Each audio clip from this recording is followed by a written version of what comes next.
नमस्कार। आज मैं प्रस्तुत कर रही हूँ मुंशी प्रेमचंद जी द्वारा लिखी गई कहानी, जिसका शीर्षक है आत्मसंगीत। आधी रात थी, नदी का किनारा था, आकाश के तारे स्थिर थे और नदी में उनका प्रतिबिंब लहरों के साथ चंचल। एक स्वर्गीय संगीत की मनोहर और जीवनदायिनी प्राणपोषणी ध्वनि इस निस्तब्ध और हमोतय दृश्य पर इस प्रकार छा रही थी जैसे हृदय आशाएं छाई रहती है या मुखमंडल पर शोक।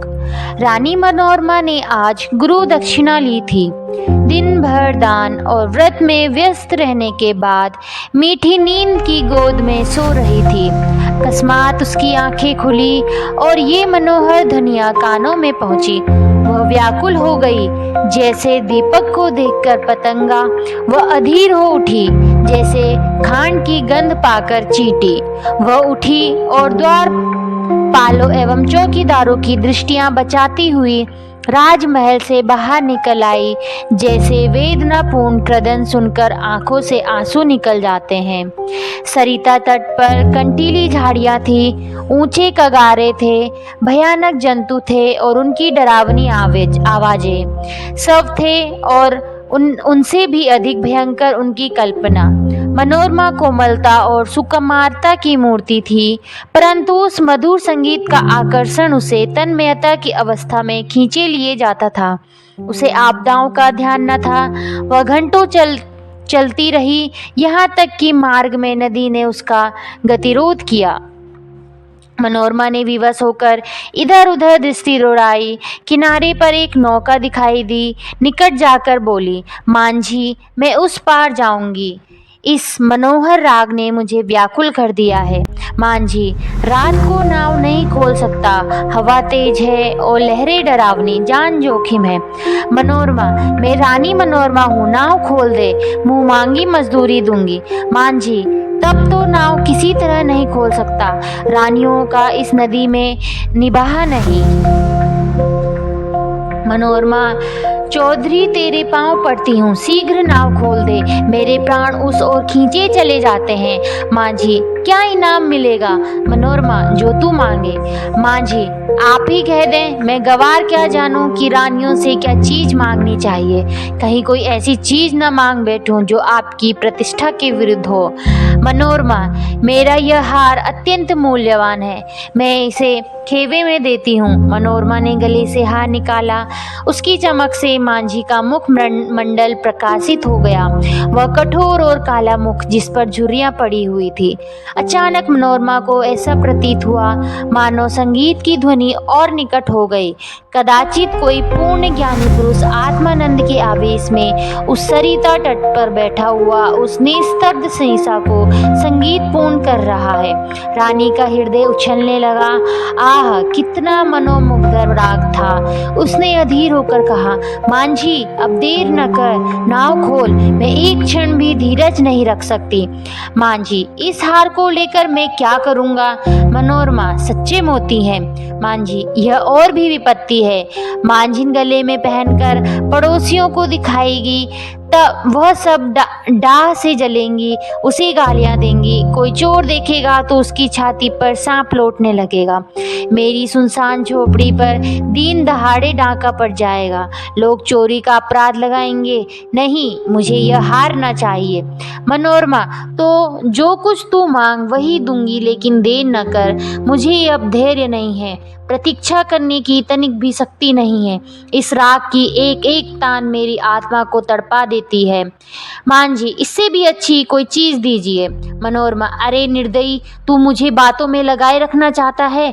मैं जो देती हूँ वह लेता नहीं, स्वयं कुछ मांगता नहीं। तुझे क्या मालूम मेरे हृदय की इस समय का क्या दशा हो रही है। मैं इस आत्मिक पदार्थ पर अपना सर्वस्व न्यौछावर कर सकती हूँ। मांझी, और क्या दीजिएगा? मनोरमा, मेरे पास पास इससे बहुमूल्य और कोई वस्तु नहीं, लेकिन तू अभी नाव खोल दे तो प्रतिज्ञा करती हूँ कि तुझे अपना महल दे दूंगी, जिसे देखने के लिए कदाचित तू भी कभी गया हो। विशुद्ध श्वेत पत्थर से बना है, भारत में इसकी तुलना नहीं।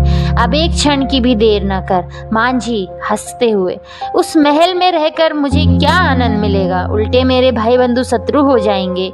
इस नौका पर अंधेरी रात में भी मुझे भय नहीं लगता।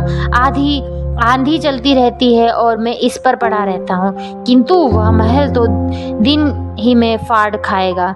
मेरे घर के आदमी तो उसके एक कोने में समा जाएंगे, और आदमी कहाँ से लाऊंगा?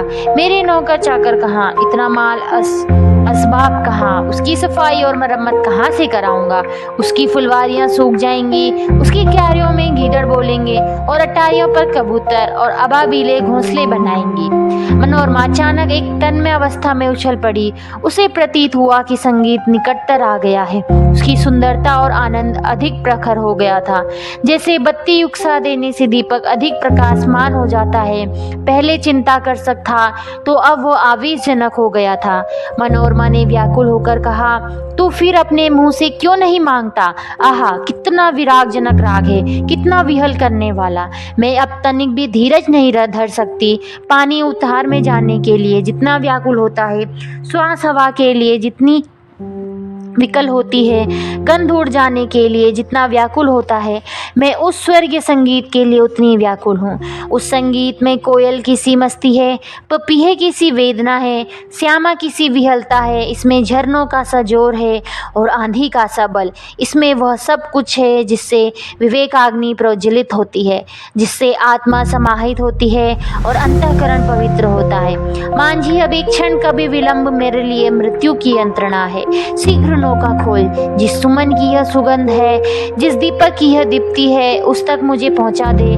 मैं देख नहीं सकती, इस संगीत का रचयिता कहीं निकट ही बैठा हुआ है, बहुत निकट। मांझी, आपका महल मेरे काम का नहीं, मेरी झोपड़ी उससे कहीं सुहावनी है। मनोरमा, हाय, तो अब तुझे क्या दूं? यह संगीत नहीं है, यह उस सुविशाल क्षेत्र की पवित्रा है। यह समस्त सुमन समूह का सौरभ है, समस्त मधुरताओं की माधुरी है, समस्त अवस्थाओं का सार है। नौका खोल। मैं जब तक जीऊंगी तब तक तेरी सेवा करूंगी, तेरे लिए पानी भरूंगी, तेरी झोपड़ी बुहारूंगी, तेरी मांझिन के पैर मलूंगी। प्यारे मांझी, यदि मेरे पास 100 जाने होती तो मैं इस संगीत के लिए अर्पण करती। ईश्वर के लिए मुझे निराश न कर। मेरे धैर्य का अंतिम बिंदु शुष्क हो गया है। अब इस चाह में दाह है, अब यह सिर तेरे चरणों में है। यह कहते कहते मनोरमा एक विक्षिप्त की अवस्था में मांझी के निकट जाकर उसके पैरों पर गिर पड़ी। उसे ऐसा प्रतीत हुआ मानो वह संगीत आत्मा पर किसी प्रज्वलित दीपक की तरह ज्योति बरसता हुआ मेरी ओर आ रहा है। उसे रोमांच हो गया, वह मस्त होकर झूमने लगी। ऐसा ज्ञात हुआ कि मैं हवा में उड़ती जाती हूँ। उसे अपने पार्श्व देश में तारे झिलमिलाते हुए दिखाई देते थे। उस पर आत्मविस्मृत का भावावेश छा गया, और अब वही मस्ताना संगीत, वही मनोहर राग उसके मुंह से निकलने लगा, वही अमृत की बूंदें उसके अधरों से टपकने लगी। वह स्वयं इस संगीत की स्रोत थी। नदी के पार से आने वाली ध्वनियाँ, प्रतिपोषणी ध्वनियाँ उसी के मुंह से निकल रही थी। मनोरमा का मुखमंडल चंद्रमा की तरह प्रकाशमान हो गया था और आंखों से प्रेम की किरणें निकल रही थी। धन्यवाद।